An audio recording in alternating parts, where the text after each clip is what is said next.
Hello everyone, welcome to Brenda's Brushstrokes and Bisque Painting Live on July 24th, 2025 at 7 p.m. Central Time.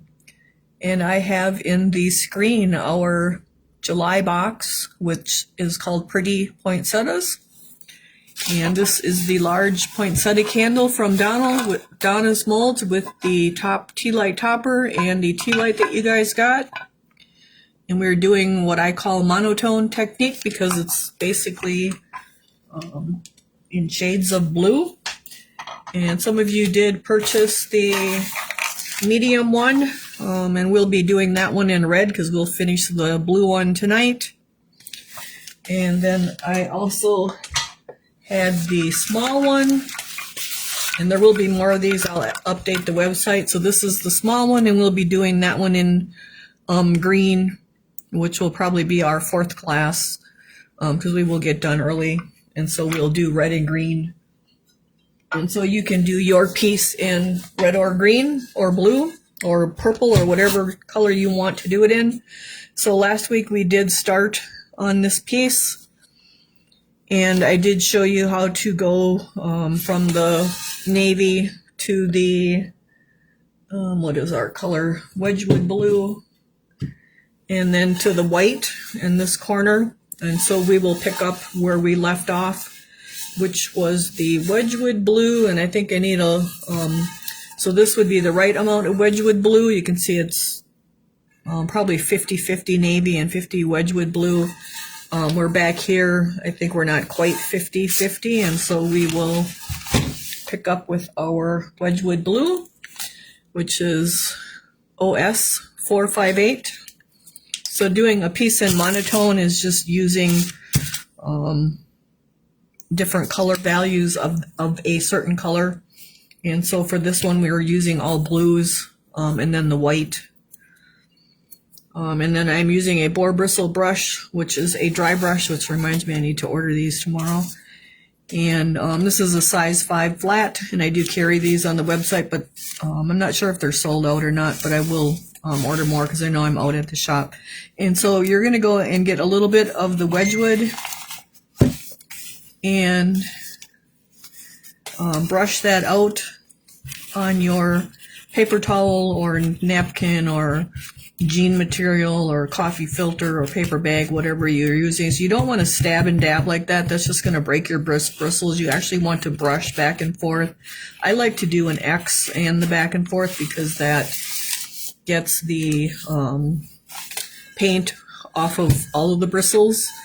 And so we're going to put a little bit more of our Wedgwood on here and get it just a little bit lighter.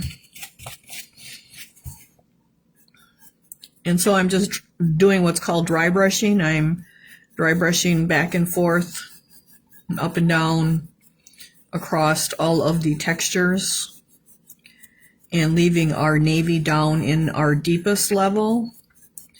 And so with the monotones, we want to choose areas that are going to be darker and lighter. And so for this piece, I did choose the poinsettias to keep them darker. So you don't want everything the same tone of color. We want to have different tones of our color. And that's what's going to make it more interesting. And so when we do the, now there's not a whole lot, I mean, we only have the poinsettia and the leaves on this one. But when I do the free class in September, which is with the Kinsey water wheel vase, now there is a lot more detail on that piece as far as windows and roofs and waters and rocks and trees. And so there will be things that are lighter and darker and in between. And so that's actually a good next step after doing a more simple one like this. You can order that piece off of Brenda's Brushstrokes and Bisque, and subscribers can put store pickup, but I'll know to ship it if you want to follow along when I do that class on the Sunday afternoons. It's just a free class for anyone. But if you want to like go to the next level of monotones, like this would be a beginner piece, and then that would be kind of your next level of hardness because there's more color values of the blues on that one. And then I also do snow, no fire, snow, and glitter on there. All right, so I'm just brushing back and forth. You can see it's going really fast. Our piece has dried really well since last week when we put our navy and our Wedgwood on, and so that's always nice to pick it up and start, and it just goes really quick. All right, so we want to get the top. You can see we don't have much on the top here, so I'm just gonna brush back and forth and get that.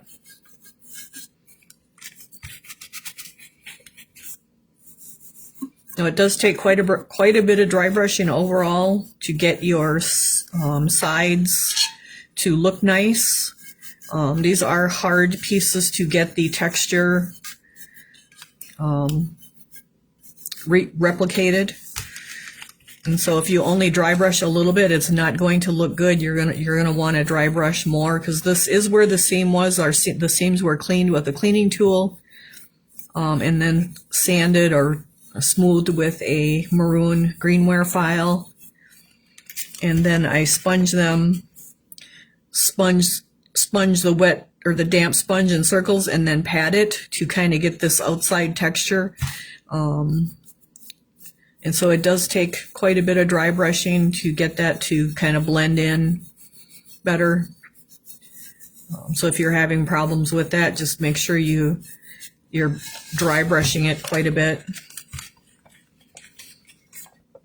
And that will help those, where those seams were, to blend in better. All right, so I'm just dry brushing back and forth. Normally when you're dry brushing, you want to go against your texture. So if you have horizontal lines, you want to go vertical. If you have vertical lines, you want to go horizontal. This stone texture is kind of going any which way, and so it really doesn't matter which way you're brushing, as long as you're not completely filling in your texture. You can also create the monotone by using just navy and white. You would put a pile of paint for your navy and do that, and then you could put another pile of navy and add some white to it to create a lighter shade of navy, and then use that. You could do another puddle or pile of navy and add more white to it than you did to the prior one, and then you could go to white. And so that is how you can create your own monotone, like of one particular color, but the Wedgwood and the navy go really well together, so I just use the Wedgwood. So let's see if we got any questions going on these guys here. It's always hard to get them to show up. Come on, questions. So I don't see any questions yet. And so we're just gonna, you want to look at your piece from different angles, top down. You want to flip it over and do the bottom, like looking at the bottom down too, because when you see those different angles, you may see where you need more of a color. You don't want to look at it just straight on, right side up, because you may find areas that you missed by looking at the different angles. So that's really important too, especially when you're base coating your piece and trying to get rid of all the little white speckles or the flea areas. You really want to look at it from all different angles. That's really important. And then you don't want any of them little white flea areas. That's what we call them, fleas, because they're kind of like pesky fleas to get rid of, and you just have to keep dabbing them and brushing them until you get them gone. So now that was a little bit heavy right there, but I'll just kind of get it a little bit heavier around it, and then that will blend that together.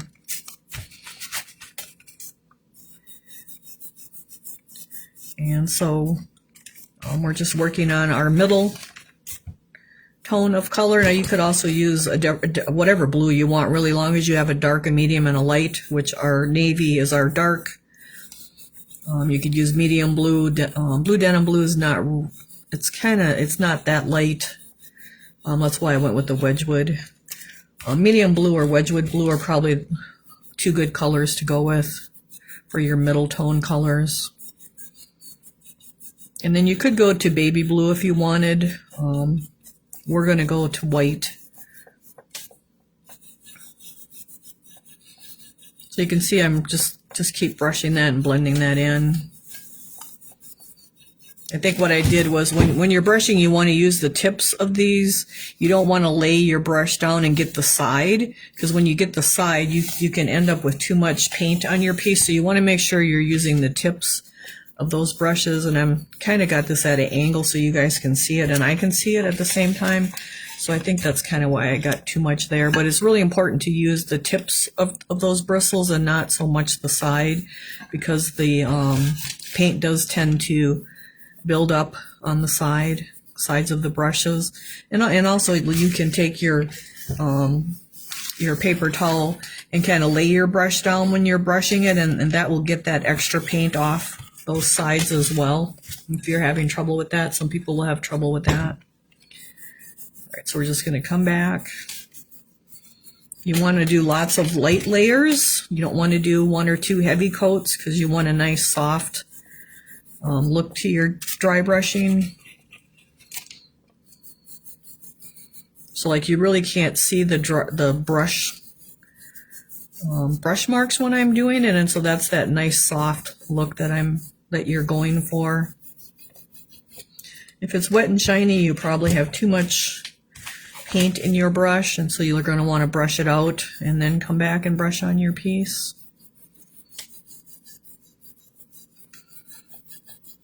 So we're just going to get this to match that side. This is just a really fast technique that you can do on tons of things, trees, gnomes, just about, I mean, tons of things.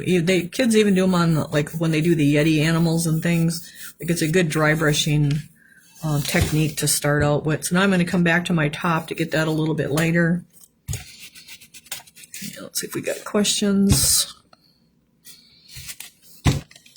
So it's been really hot and humid here, like actually kind of miserable, but I have been hauling molds to the storage unit. I only did one load today, and then we had to go through some of my dad's stuff, so we're still dealing with that too yet.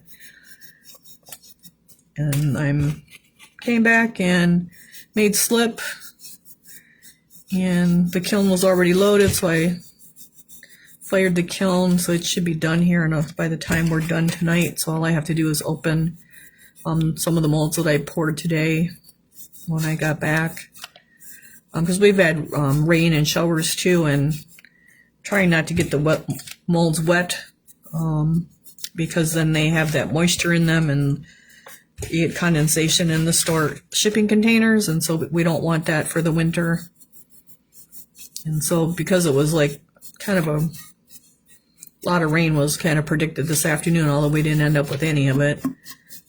But it was so humid, it was too humid anyway to be out there doing that. So I was just in the garage working today. I did post the mice, vintage Alberta mice ornaments, and the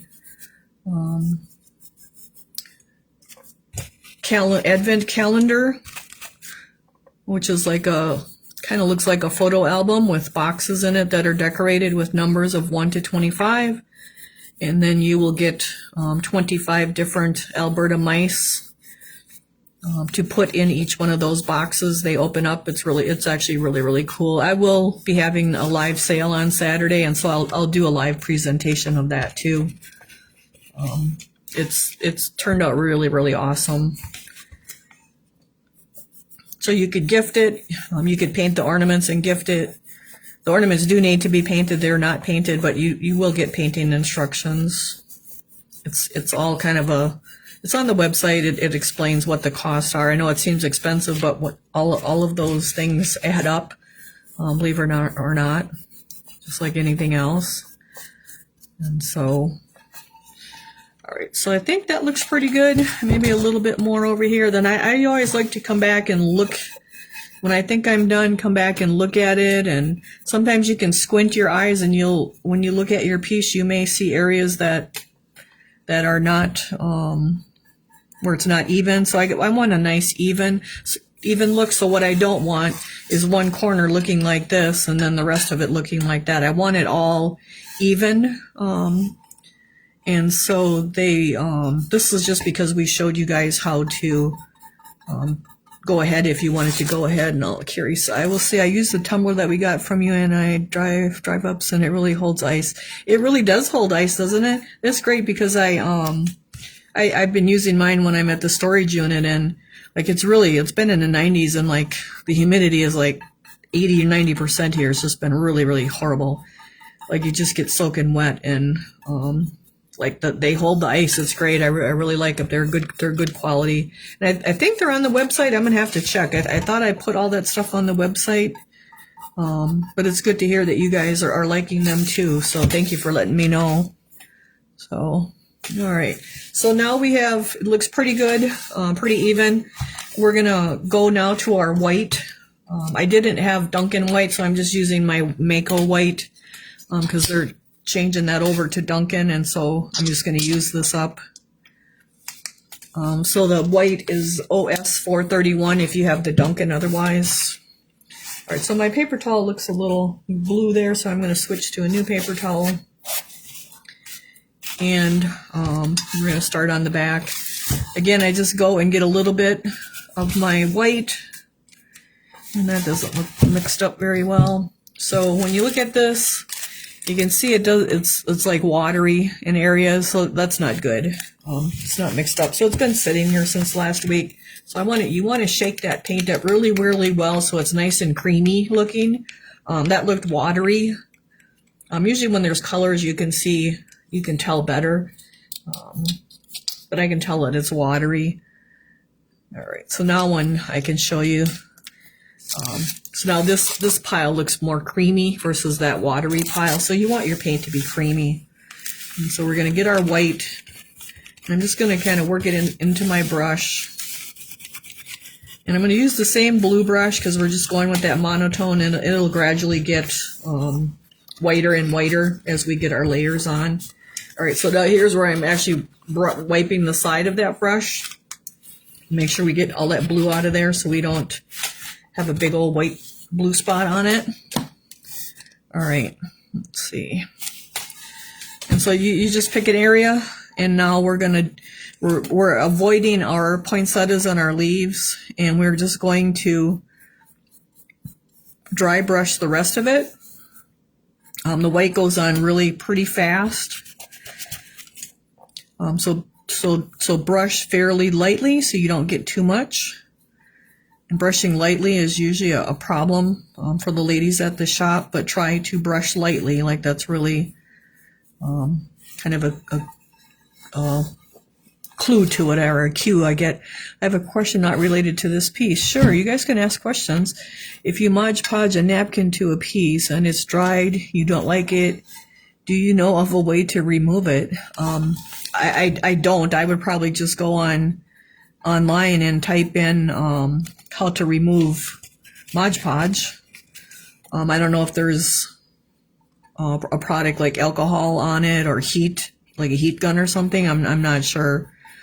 So I would just like go online and search how to remove a decoupage item, a decoupage.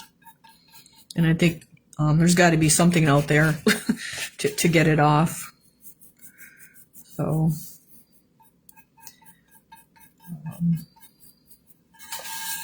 and so you can see I'm just brushing really light, getting one layer on, and then we'll build up our white slowly so we have a nice transition of color from our Wedgwood to our white. And because we're using our blue, our same brush, like the white's going to have a little bit of blue to it. Usually that last layer, I will switch to a dry brush that doesn't have any paint in it. And a lot of times I like to save a brush just for white. That way you don't get any other color in it. So if you wanted your white to be pure white on your last layer, just switch to a new brush that doesn't have any dry brush paint in it, as far as, you know, wet that you were dry brushing tonight. So like I would just switch to a new brush to the white, and then you'll get a more pure white. But I kind of stayed with the kind of the blue hue in my white, just because I really doing that monotone thing. You can see this is really a fast project to do. Like you could do a whole nativity set like this. Say even like your Advent tree, you have all those little ornaments. And they are kind of hard to paint. Like you could paint them all black and then take silver and dry brush them with silver or gold. And you would kind of get this same monotone effect. So you wouldn't have to do all that detail on them. Because they are really tiny. Have any of you guys started painting your ornaments for your Advent tree yet? I actually held mine with, a tweezers, because otherwise the paint got on my fingers and then like the little pieces get all wet and the paint peels off. So my tip for that is to like actually hold them with the tweezers. It's not hard at all. It works really great. Just get yourself a little tweezers and hold them. And then, you guys that did get the Advent tree, I put in pin lights by mistake. I thought it was pin lights. I should have looked at the tree before I grabbed them. And so I did send out the twist lights on Monday. Those all shipped on Monday. So I haven't checked the shipping. Like I would think you probably have them today or tomorrow. And if you were don't have enough of the red cellophane, I kind of counted those when I counted those out. I put 13 one way and 13 the other way because I had to cut the pieces of cellophane in half, and I should have put the two halves together, and I put them separate. And so some of you may have only gotten 13 of the red cellophane to wrap your Advent candy in, so it looks like it's covered up and you can't see it, your Advent ornaments. So if you only have 13 and not the 26, let me know, and I can throw those in an envelope and mail them to you also. But otherwise, I think that was it on the Advent tree. Everything else should be okay with that. So the batch that shipped in July, I did take that listing off. I didn't really take it off. I just changed it from July pre-order to a September pre-order, because there is an August pre-order, and I think there's like 8 or 9 or 7, probably 7 or 8 of those that can ship yet for the August box. And then there is a September choice too. As far as the vintage Alberta ornaments, I believe we've sold almost half of those. So if you're looking at getting those, you probably want to get them sooner than later. And then those will ship with your August boxes. Seem really weird to be saying August, you guys. Like it seems like we should still be like in June. But it will be August when our next box ships, because tomorrow is actually invoice day. So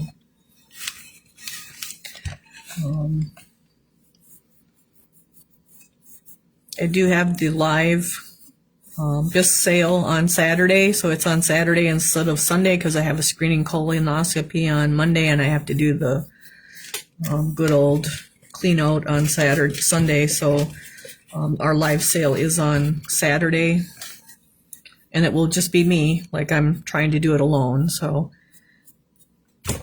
it will be at 2 p.m. Central Time. I have 2 tables full of new stuff already lined up out there. I'm going to go out there tomorrow and do the papers for those, and then I will be pulling stuff to clean some shelves off as well, because there's no room for any new fall stuff. So I have to do some clean out too, but there is a ton of new stuff. So I think you guys will enjoy that, and it's a variety of stuff too. It's not just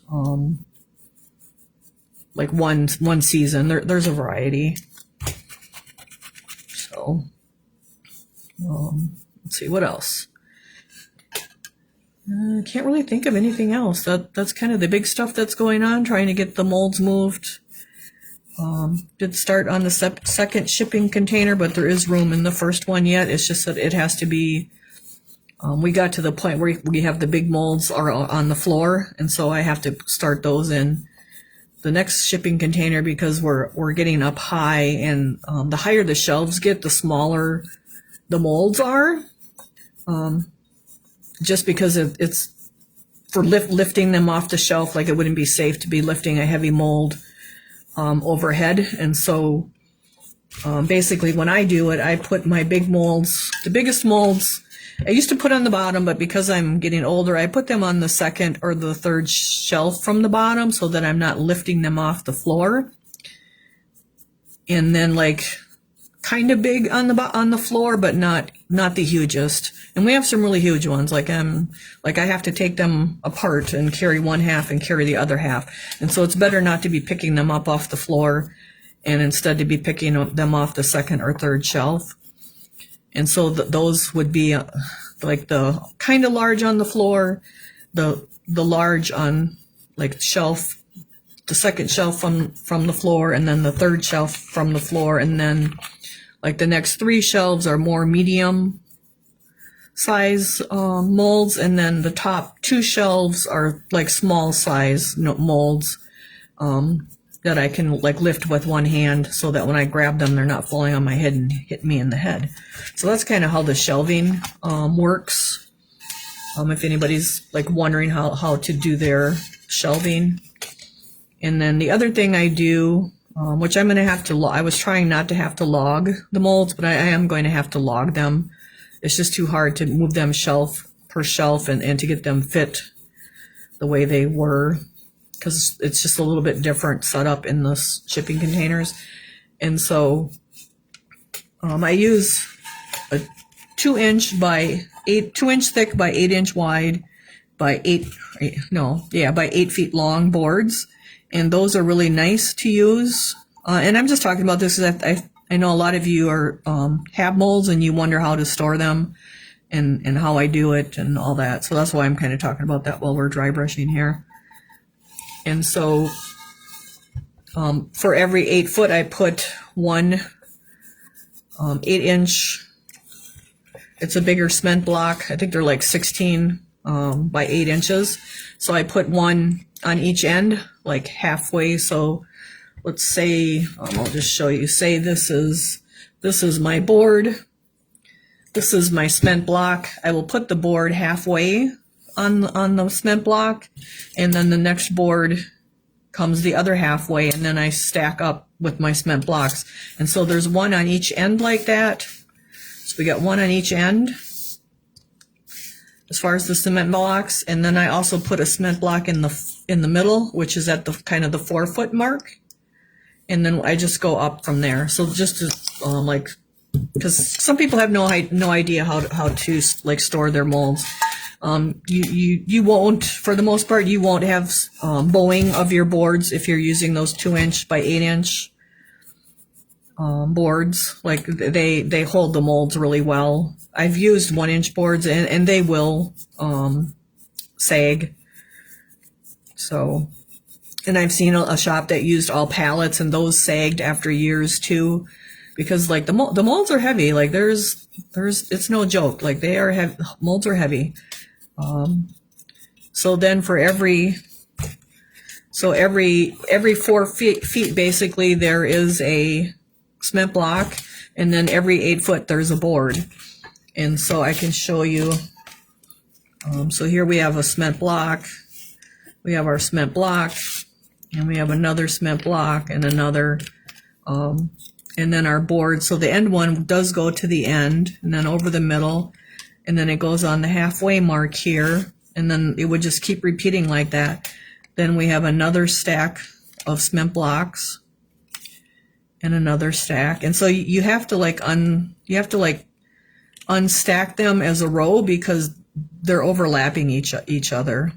So that kind of helps block them in too. So then this one goes on top of here. This one's kind of in the middle there. All right, so then this is, I have, however tall you go, like it doesn't matter. So this is going to be section A. This is section B. C, and D. Okay, and then I have my rows, I have them 7 high this time instead of 6 high. So each of those would be a cement block and a board. So then this is A1 up here. This is A2, A3, A4, A5, A6, and actually I have one more. So then here you would have B1, B2, B3, B4, B5, and B6, and that goes all the way. I have A through J. So that's how many sections I have. So say there's a mold on this board right here.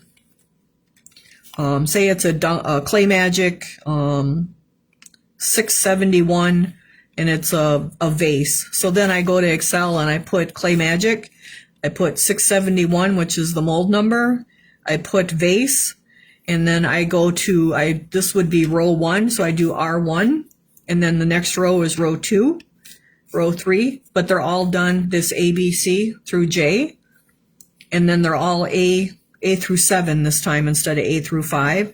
So this mold, if I was putting this on the shelf off of the trailer, would go on my Google Sheets as A2, and so then I know where to find. I can go to my Google Sheet and I can put I can do find and replace and put in like Duncan 679 or whatever that mold number is, and it'll tell me, it'll come up and I can see right where it is, like it's in row 1. And I also put I would put row 1 and then put A2, so it would look like Duncan.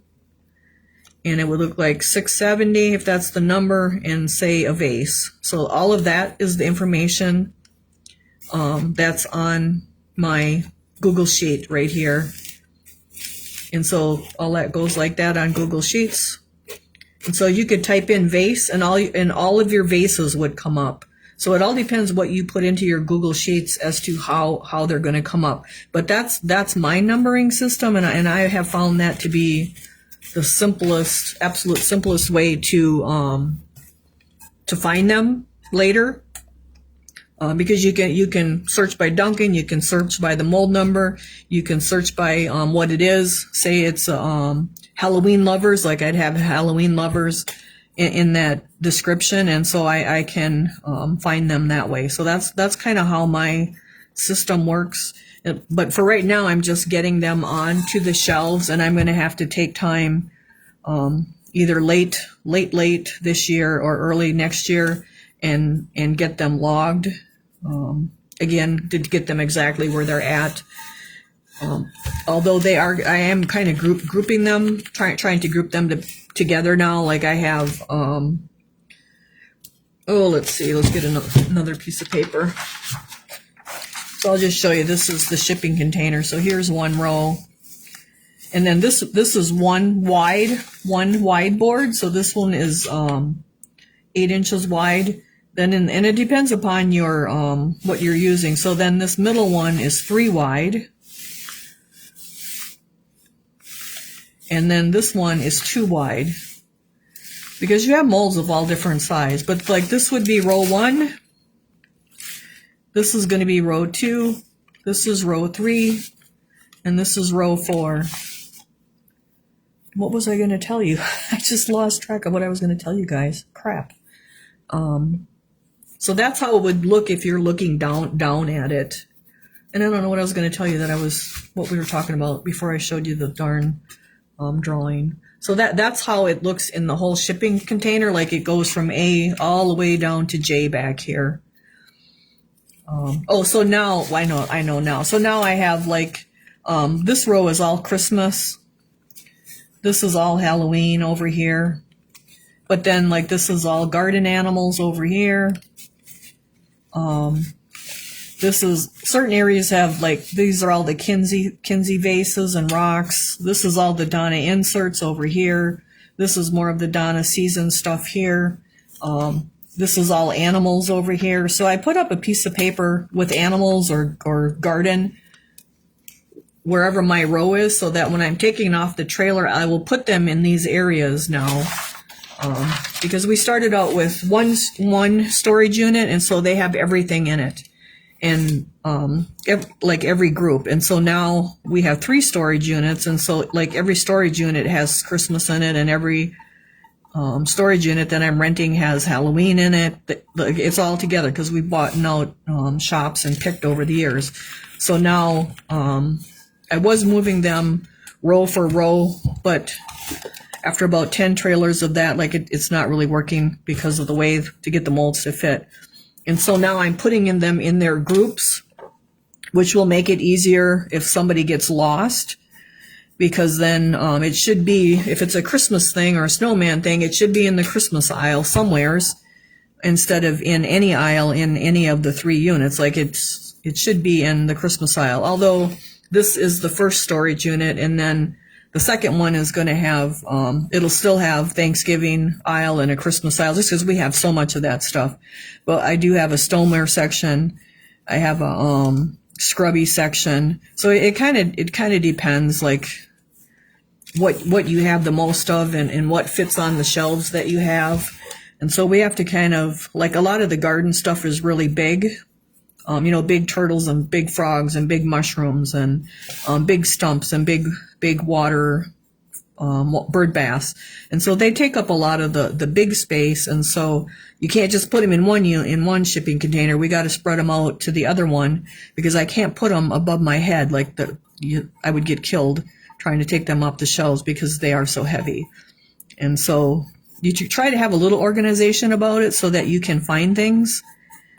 And then the other thing I do when I pull a mold is I will put on the mold, like I'll have to put, I'll probably put like container, a C number 1 for container 1, a C number 2 for container number 2, and then I'll put R, whatever the R is, and put the 2. Like this would have been on R1. And then I would put A2, so I know where it goes. So those are the only 3 things I put on the mold, is which, oh, this thing's acting up, is like which container or which shipping unit or which rental unit it is in or whatever. So right now they have 10, 11, or 14 on them. Now that they'll have 1, 2, or 3 on them. And then what row they're in and what shelf they're on. That's all the mold needs to have on it, because the mold companies have on it what the number is, and usually there's a little short description on the outside of the mold of what it is.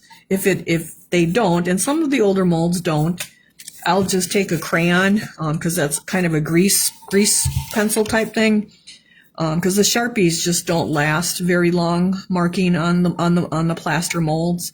And so I find I just go to the Dollar Tree and get a box of crayons, and those actually work pretty good. So that's what I kind of use for my marking each one. So that way I can pour it, we can wipe it down to put it back, and then it goes in the truck or the trailer or the car. And when I get over there, I know, okay, this goes in container 1 on row 1 on shelf A2. That way it gets put back to where it is on the Google Sheets or whatever, Excel sheets, whatever you're using, so you can find them. So the problem comes when you get to be in a rush and you just put it here temporarily, and you're going to come back and move it, and then like it's just, they end up lost. And so, or you may misread the letter or the number on the mold and put it in the wrong spot too. So you do end up with missing molds if you don't have the time to take the time to like really be careful. So, because I do have a couple missing molds right now. For some reason they're not where they're supposed to be, which is kind of it's my own fault, but I don't have everything logged either. And so I have certain things, like all the truck inserts are together even though they're not on the logs, or all the Mako truck inserts are together. But for some reason, like I'm missing one of the little scarecrow that goes on the inserts, and he should have been in one of 2 places, but he hasn't showed up in either place. But I could have been working and just going through getting, because I did that last fall when I got those. I was trying to get the molds logged quick before the clay came, and so you get in a rush and things get mislabeled or misput where they shouldn't go. or you think you put it in where it does go, and then you don't, because it's a lot to remember when you have like 8,000 molds of who's where. So you really do want it on paper somewheres, or on the computer so you can look it up. Excuse me. So excuse me. Does anybody have any questions about like that part of the business, as far as, and even if you don't have the business, like even if you just have, say, one shelf in your basement, like you can start piling molds on there and you don't know which one is where. Like if you even take a little index card and write it on your index card who's on each shelf, and put that on your Excel, it makes life a lot easier for you, because you can just go look on there and find it, and like, hey, there it is. Like, it's so nice to go and pull something when it's where it's supposed to be. So, like, I put all the Christmas trees in the second unit the other day, the second shipping container, because they're actually in all 3 units right now, and so you get to forgetting which Christmas tree is in which unit, and so you end up looking in all of them, and so now they're all going to be in one unit, so at least I only have to look in one unit. So it'll be really nice to take a little extra time and get those all logged, where they're at. But I'll have to do that, like I said, later this fall or early in the spring. But they are in groupings, so we'll be okay till then. So that's kind of how that works, if anybody's wondering how the whole shipping container or storage unit thing works. That's kind of how I do it. And I'm sure other people have other ways too. So, all right, so I have our base, or our candle, looking pretty good here. I'm just kind of looking in different areas and making sure it's all kind of even as far as how much white is on it. And if you wanted to have it like, so that was a little wet, a little too much. You can kind of wipe it with your fingers sometimes if it's not a really big spot. So if you want your white to be really white, after this bluish white, you can take another dry brush, like one that you haven't used yet tonight, and go to that, because then you'll have pure white on there. I'm going to kind of leave mine the way it is. I like that little bit of blue hue to my piece. So, all right. So then the other thing, I kind of did the little circle in the center here, and kind of highlighted like where the little seeds, some berries, little seeds I guess, are the center of our flower. Got that a little bit whiter. You could also put silver on there if you wanted, silver or gold. I kind of like the silver with the white, with the blue. All right, so that's that. You could, I mean, because it's the monotone, I wouldn't do these in the green. Like, I would just leave them in the blue. And again, we're going to do our centers.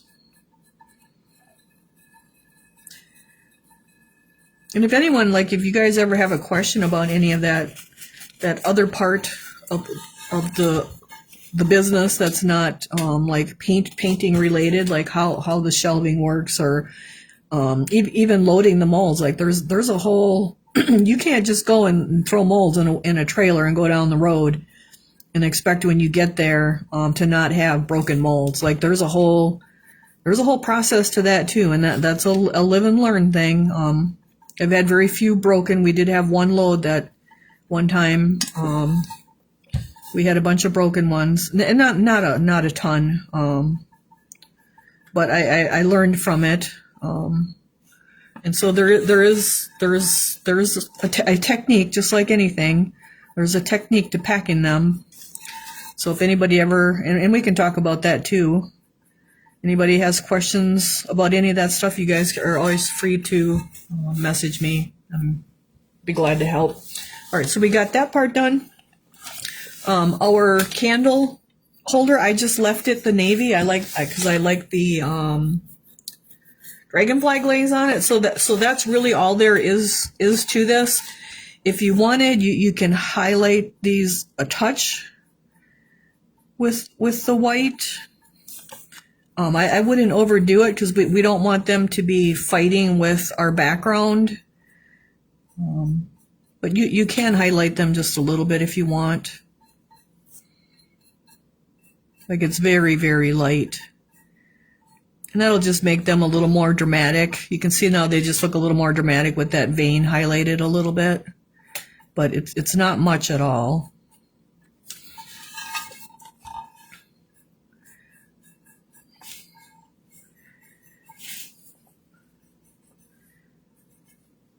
So we'll just get these all highlighted a little bit. And I think the other side I probably won't highlight just so we can see the difference.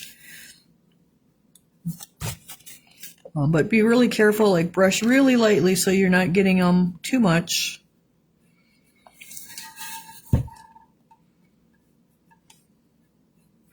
Because we really want to keep a lot of that navy in there so that our flowers are standing out from our background. But see, you can add a little bit of highlight to the center of your leaves too if you wanted. So now we'll flip it over and you'll be able to see the difference. So this one, like there's no highlighting in the center. So they're kind of, I mean, we did a little bit with the Wedgwood, but not as much as we did on this side now down the centers. So they both have their look. So it's really whatever you like. Okay. Actually, I kind of like that. So from here, I sprayed them with a matte sealer, I believe. Let's see what my directions say here because it's been a while since I did that. Oh, I used the satin sealer to go with take that back with the matte. I sprayed them with the satin sealer. All right, then after the satin sealer is dry, and I'm not going to spray the sealer in the house. I don't want to stink the house up because it'll smell all night. Then we have, this is a product, it's called Dragonfly Glaze. It's by Folk Art, and I don't carry it because I can't get it at any kind of a discount. It was $4.79. I don't know if it went up or not. So when you look down here, it says red, violet, blue shift. And if you look at the top, it's got like a red, violet, blue shift. And this comes in 5 or 6 different color combinations. Like there's a green, gold, blue maybe. There's a full spectrum one, which I don't like because you really can't even tell that it's got anything. So there are like 5 different color combinations. This is kind of my favorite one, the red, violet, blue, just because I like blue. And so all I do is shake this up really good. It's going to look like your clear sealer, but it will dry with all the sparkles to it. And you don't need much, like that's more than enough, but it's got a little shimmery glimmer to it. And then I just take, and this is after you sprayed it with your satin sealer. Okay, then I'm just going to take our brush that we got in our box for our featured item for July, and I'm going to go into my Dragonfly Glaze. And now you can just, you can do it 2 ways. You can take it and just like brush it across it and do a hit and miss thing. So if you only want a little bit of it, or you can take it and actually paint the whole flower leaf. So you can decide which one you prefer to do. I kind of like the whole thing, but if you want to hit and miss, like just go into your Dragonfly Glaze and just kind of drag it across it here and there, and it'll get the high parts. But I really like it a lot, so I'm going to do the whole, I'm actually just going to paint the whole, make sure my whole leaves are covered. And I'm just following the outline of my petals, my flower petals. And I didn't put it on the outside. You could if you wanted. I mean, so you could do the outside and not do the flowers. Like there's a whole bunch of ways you could do this. You could do all of it. You could do none of it. Like it's really, really up to you. But it really makes it kind of pop. And so you just brush it out like you're brushing on a paint. And then it does look white going on, but it will dry with its little red, blue, violet shimmer to it. Now I used to find it at Joann Fabrics too. You can find it on Amazon. I usually just, if I'm in Appleton, I'll just run into Hobby Lobby and stock up on it. Now that bottle that I've have there, it goes a long ways. I have it at the shop and the girls use it. So we're probably on that same bottle for a whole year already. So it does go, a long ways, because you're just putting a nice thin layer on stuff usually.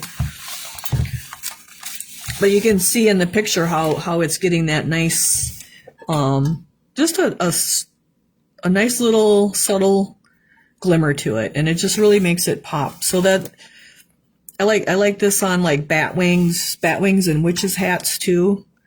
So it's just a cool product to use, just something different. Let's move that over. And so then you just let that dry, and then your piece is all done. Like, it's a really simple technique. Like, you could do a whole nativity set like this, and then come back and put silver and gold on it, and you could put this shimmer stuff on, like maybe on the king's clothing, on some of the camel stuff. So there's you could use it for all kinds of different stuff. You could put it on, if you're doing a vehicle, like I'd say one of the Clay Magic trucks, you could put this on one of the Clay Magic trucks to give it like that sparkle, like that metallic-y look kind of. So just try it out on different things. It's really cool on unicorns. The girls at the shop like it on, the young girls like it, like this, because you don't have glitter. Like, it's not the glitter. It's kind of glitter without the glitter mess. So you got all that sparkle, but you don't have glitter all over. And so we'll put it on like the unicorn horns and on their feet. We use it on all kinds of stuff, you guys. Like, it's really kind of a little magical bottle for $4.99 or $4.79 to have in your paint stash. And I have all the colors at the shop, but like I said, I'm not a big fan of the full spectrum one. It doesn't seem to do a whole lot for me. But you can see when I move it, like how the light kind of reflects on it. It's like a pearlescent look to it. Like, we used to be able to buy the pearlescent paints, like when I started back in the 80s, but like they don't really have those anymore. We did do that pearlescent powder that one time where the Pearlex that we added to our paint to kind of make it pearlescent-y. So that's something you can do too. And you just buy, if you go where the paint section is, that you'll find it's called Pearlex, PEARL-EX, I think. And it's a powder, and it comes in, there's like a full spectrum one, and you can add that to your paint. Otherwise, there's certain colors you can just buy the certain color that you want to. I think they put that in resin things and whatnot. Oh, fairy wings. Yep, that's a good thing on the fairy wings. Angel wings. There's just a ton of uses for this little product. Like, it's just really, it's even nice on snowmen. Like, you get that nice little glittery sparkle. I like it on like the Santa beards and things a little bit. The Santa hats, the Santa shoes, the Frankie shoes. Like, if you do the Frankie shoes in black and then put this on there, like, they really, and you have some purple on him, like, the purple really comes out then. But you can see it's really easy. It's just like using the brush on gloss or matte sealer. Like, you just paint it on and make sure you got it kind of brushed out nice and smooth. And then let it dry. It's cool on dragons, of course. It's kind of got that color changing thing like the dragons have. So it's a pretty cool product to try. If you use it, I think you'll probably use it. If you get it, you'll use it more than once.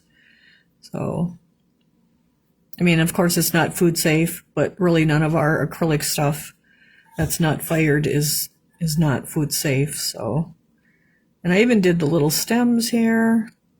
We can even do those. And it dries pretty fast too. So.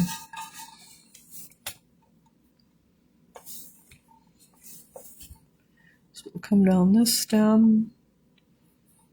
And then the red one and the green one, I use this same glaze on both of them. I use this blue violet one. So kind of depends what you like.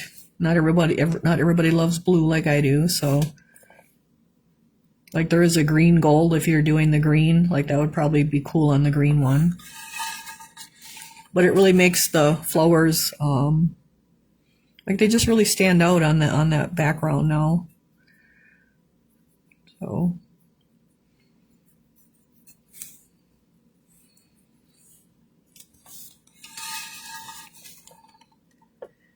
I did post the picture of your next box. They're Donna molds and it's called Heartstone. It's a heart. Looks like it's carved out of stone again. And it has plant your heart where love grows, something like that, or love grows in your heart, whatever. I did post that, and then you get 2 of the Heartstone bunnies, and then the 2 birds that I did as bluebirds, and then I did the bunnies as gray bunnies to kind of go with the stone. All right, so that is our one side. It's a really cool, pretty cool pieces, the Heartstone. And so that paint list was listed as well. So we need a little more dragonfly glaze. I thought I had too much, but we don't. So we'll get some more. All right, so let's let this dry, and then same thing with this. Seal this with your sealer. So I use the aerosol satin, and then just come back and paint your dragonfly glaze on it, and you can see how much it adds to it. Like it just gives it that nice sparkle. And I actually did the whole inside and everything because it doesn't take that much. And then you do want to make sure you really wash your brush out really well with this, because it like you don't want it to get hard, because it's kind of acts almost like the gloss sealer. It gets real stiff. So make sure you wash your brushes out really well. And if you want it even more glittery, you can let it dry and then come back and put a second or third coat on, and that will build it up and make it even more shimmery. So you can kind of control how shimmery it is as well. All right. So I didn't do like that part of it because that would be sealed with our satin sealer, but we'll let that dry. See if we got any questions. No questions. All right. So we will come back and we're going to do this side now.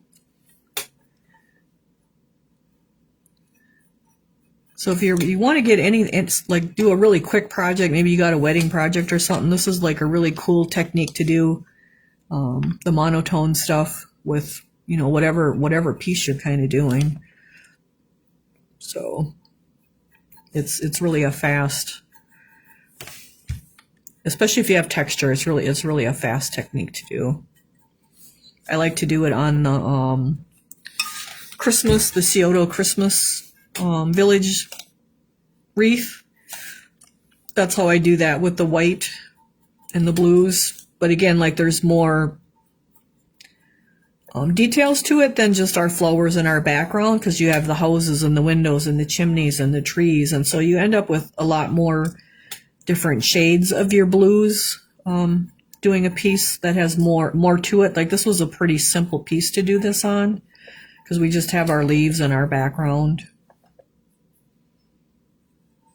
But it definitely works really nice on pieces with lots of different details to it, like the nativity sets and the even snowmen and like that Christmas wreath. And so I've done it on trees, like just take one of the Christmas trees, and you can do this on one of the Christmas trees and then add snow and glitter to it too.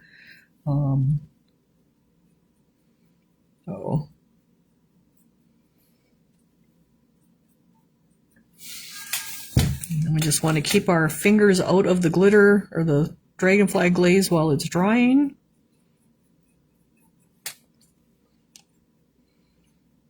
We did have a couple tornadoes, little distance from me yesterday. We had actually, I guess it's 3 of them reported now, probably like in the 10 miles from me. But we were fine. We just had lots of rain and some wind. But all that was expected because of our weather, because it's so hot and humid.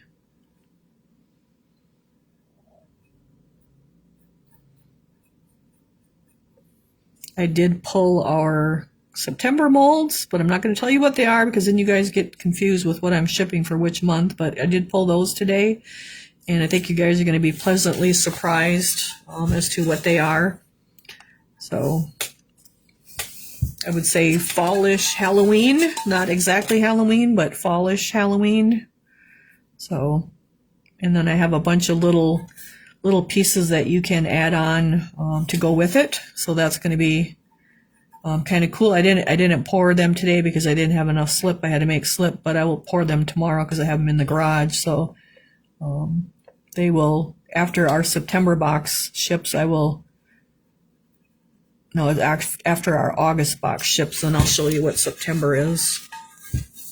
If you need paint, you can order paint on the website for the paint list or other paint. Just do that by the 1st or 2nd or so. I do have the live sale on Sunday, and I'll have to look at when exactly that will pan out for shipping that too.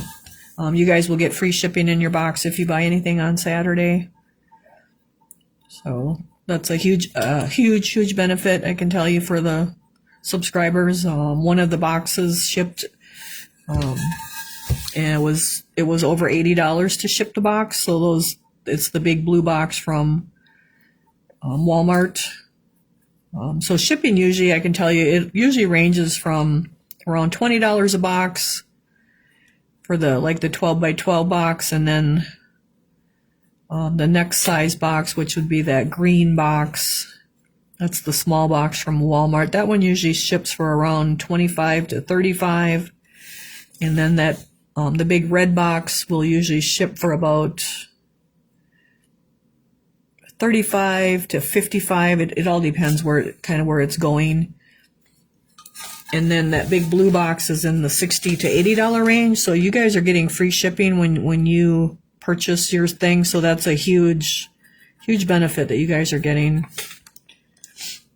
And for me, like the more stuff you buy and I can put in the box, with, say you buy one thing, then that item, like that shipping is costing a lot. But if you buy maybe one big item and like 10 little items that I can ship with it, that really cuts down the shipping cost per piece and makes it more affordable. But it's a huge savings for you guys because shipping just keeps going up here every time I turn around. So,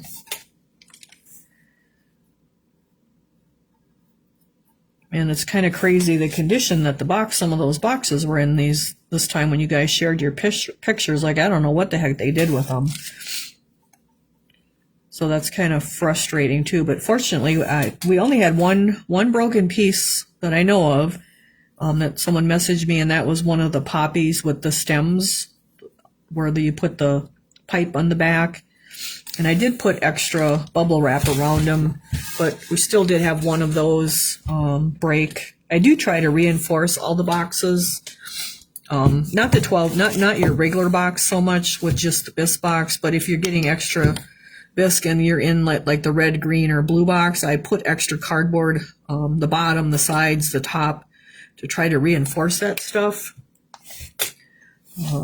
Live sale this Saturday, yes, at 2 p.m. Central Time, a bisque sale. And then I actually do have some paint. I bought the wrong container for the white acrylic. I have six jars instead of the squeeze bottles of the white Dunkin' white acrylic. And so I don't use those at the shop. And so I'll be having those in the sale. Like, you could just put that into your squeeze bottle. It's a 16-ounce one. And I don't know what the price is. I'll have to look it up. I don't remember. But somehow I ordered the wrong container.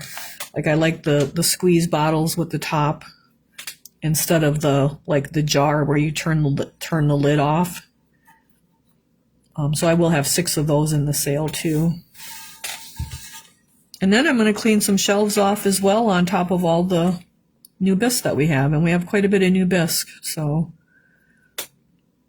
I pulled a really cool Jody mold jack-o'-lantern, which that's a really, it was kind of before Gare. And then I pulled, what was the other one? A Gare scarecrow that's really cool. And another jack-o'-lantern by Duncan. And a few other things. So we'll have a few. Those will be to ship in September, not for August. Like it's time for switching molds out each little cycle. So because I usually try to pour like six of everything. And so once we, and that kind of takes the whole month to do that. So now it's time to switch to our September stuff because like it's getting to be August here. We got to ship for August. So that is what our poinsettias look like. So you can see they got a nice really reflection to them. If you wanted a little more color, you could put silver in here. And let me see if I can find the silver. We can do that just for the heck of it. But really wash your brush out really, really well so you don't get it messed up with the dragonfly glaze in there, because that's kind of gets kind of hard coating to it. Let me see, what is that? I see, if you see pieces on the site, do they ship when you purchase or the next month's box?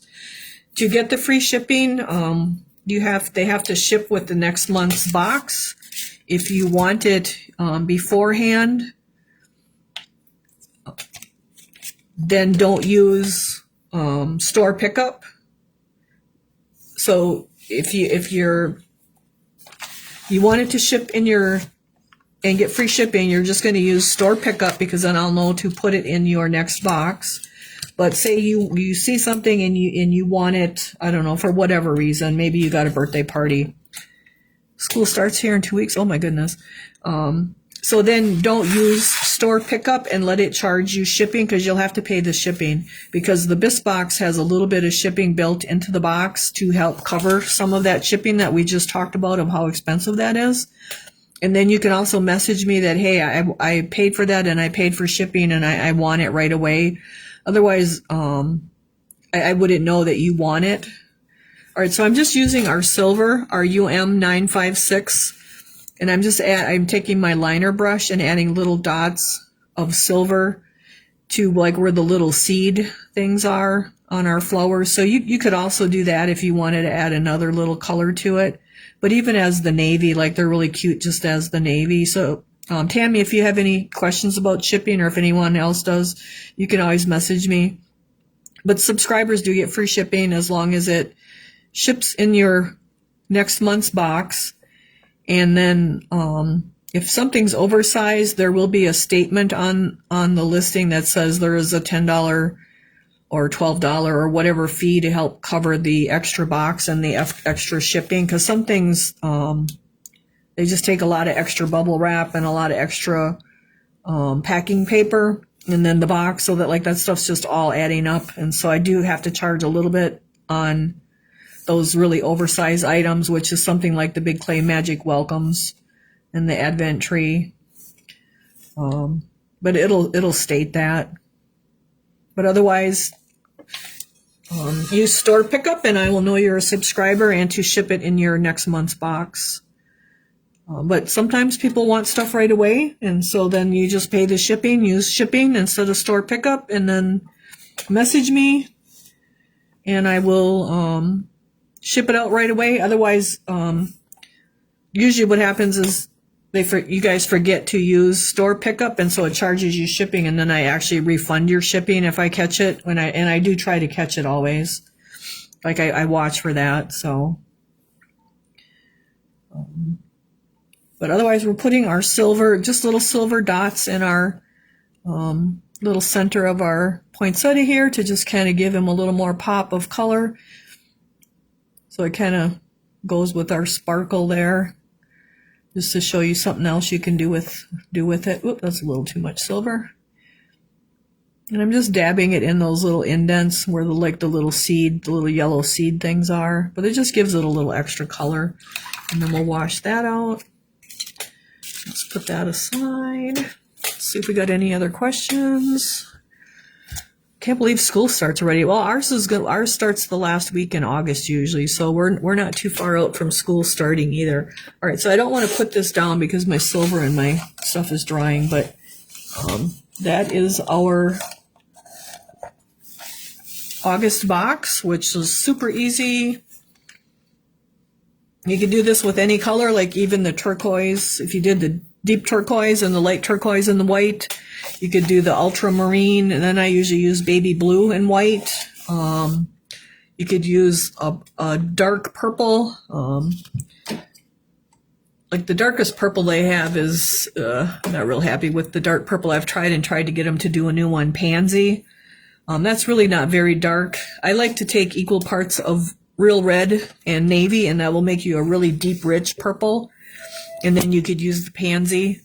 So if you wanted a purple one, so you can you could do tons of colors. But the other two I did in red and green, just because they're kind of traditional colors. Why do you spray before the dragonfly glaze? Because we want to seal the rest of the colors. And I don't want to put the spray sealer over the dragonfly glaze to dull it at all. And so that's why I put the dragonfly glaze on after, so that we don't dull that shine that it has. Now with the satin, you wouldn't dull it very much, and with gloss, you wouldn't dull it very much. You could do it after, but if you're doing matte, you don't want to spray matte over your dragonfly glaze, because that's going to make it matte and not shiny. So that's why you want to keep that shine on your dragonfly glaze. So that's why I seal it first. But if you're using a gloss sealer, you probably wouldn't have to, but it still would probably tone it down a little bit.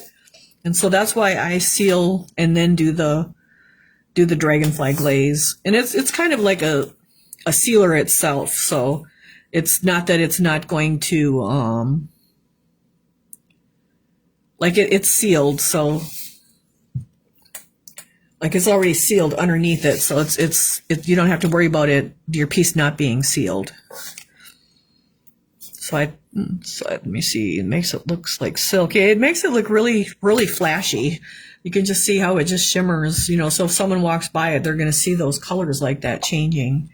So, anybody have any other questions about our August box? Any color ideas or questions if you're not sure about what? I mean, you could even do I know a friend of mine, she likes the golds with the cream. So you could do like a brown, and then I would do like tan and then ivory, and then come back and put the gold in the center. So you could have more of that woodland look to it too. So there's just you could do just about every color. I mean, you could use the black and go to like gray and then white. So you could do that too. Tons of stuff you can do. So I didn't get to tell you guys this last time, but I did get more videos uploaded to YouTube. I didn't get any uploaded this week, but I did get like 6 of them uploaded last week. So there are more videos on YouTube, and then I'll download our live tonight and post that on there tomorrow, because Facebook does delete these after 30 days now for starting in 2025. And so I'm working on getting all of the old ones up to YouTube, but it's kind of a process, so I don't get a whole lot done at a time. I try to schedule one a day, but now this week I was trying to move the molds mainly because I had help. Otherwise, I've been moving them myself, but I did have some help this week, so I kind of put everything else on hold. Next week, can you show us in person the other 2 colors? Oh, yeah, I did show you when I started, but I can show you guys again. And then next week we will be doing the red one. So here is the red one. So that is at the beginning of the video too, but that's the red one. And then this is the green one. And then we'll do the green one for the next class, the 4th class.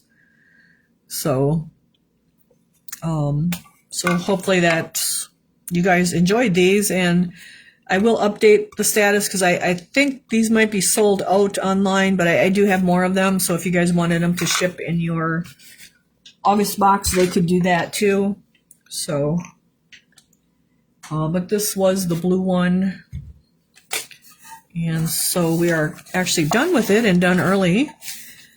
So we did some paint talking and we did some talking about how to shelve your molds, store your molds, and how to record them so you can find them, because I know some of you do have quite a few molds too.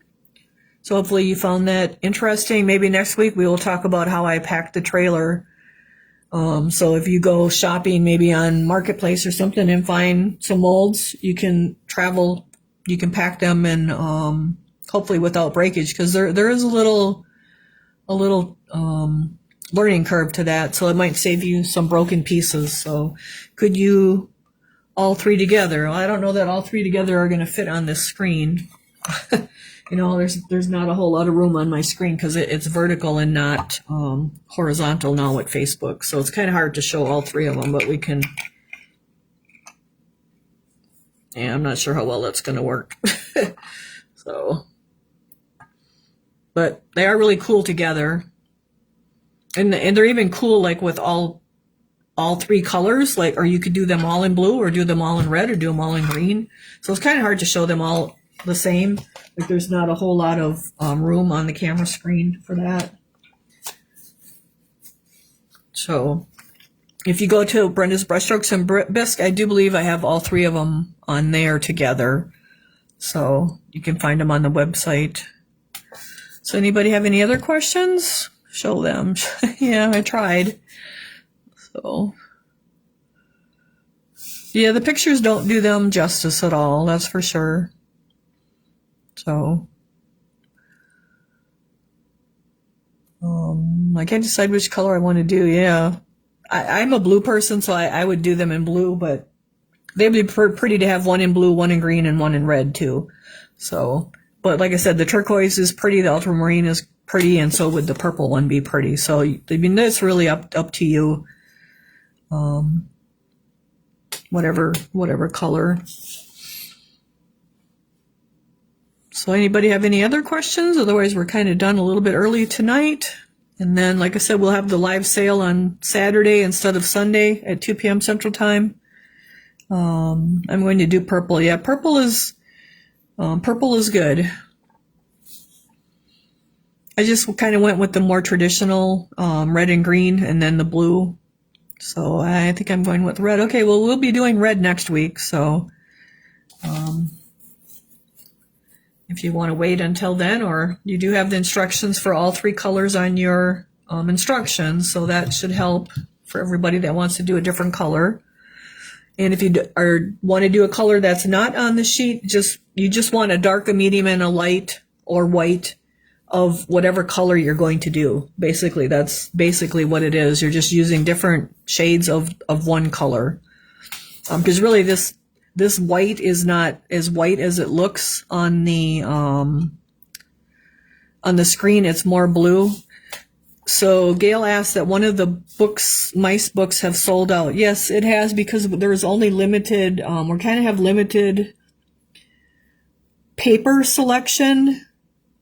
And we were only able to do, so one of the original sample was made with that cookies and candy one. And so that only left 4 albums to be available. And those sold out that day.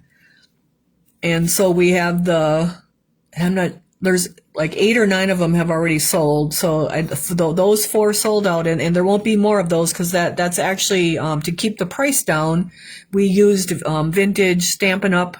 Paper that a friend had, and so there was only like 5 packages of it, and so we only could make the 5, and then there was only 4 of that one because the original sample was made with that one, and it had been tweaked, and so that one's not really for sale because it's not quite right.